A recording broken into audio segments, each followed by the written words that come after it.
One experience that I had early on when I first signed up for Facebook, I specifically remember trying to get into my account, try to find my list of friends.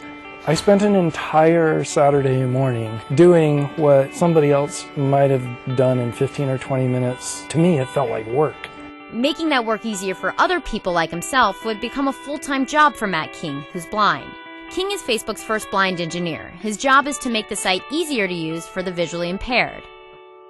When I open up the app on my phone, I don't realize what a privilege it is to even be able to see it, right? So you're helping bring this experience to so many folks who don't have that ability and they don't want to miss out on something like Facebook. So what exactly are you doing here that's helping that?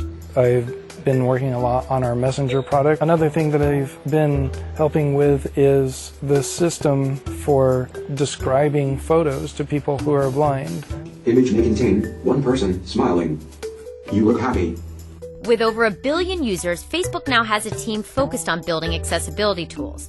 That team created an empathy lab to showcase different ways people use the product. One example, eye tracking technology for users with impaired mobility. It's an initiative led by Jeff Wieland.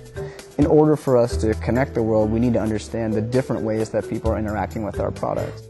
For King, who was born visually impaired, it's personal. Technically, I was legally blind. I didn't feel blind. Blindness disables eyes, not life. I wanted to be able to use computers as well as any of my peers who didn't have a disability and were not using a computer. So I was always inventing new ways of doing things, always made a point of getting a hold of the people who were developing the screen reading technology and saying, why don't we change it this way?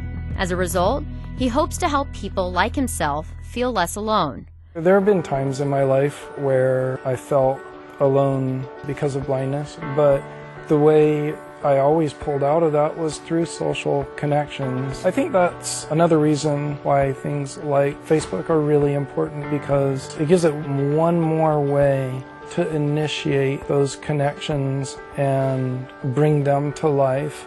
The tech might be in its early stages, but the implications for someone like Matt are far-reaching. To me, the steps that we're taking today, even though they're just baby steps in the direction of being able to describe photos to people who are blind by using artificial intelligence, and we're just at the beginning where we're only recognizing a couple of hundred concepts and ideas. This baby step is moving in the direction of a world where nobody's left out. It's like you're telling people who are blind, look, we care about you. We want you to be part of the global community. We want you to, excuse me. Sorry. We want you to be, you matter. Your life matters, and being connected with other people matters, and we're going to do everything we can to make that possible.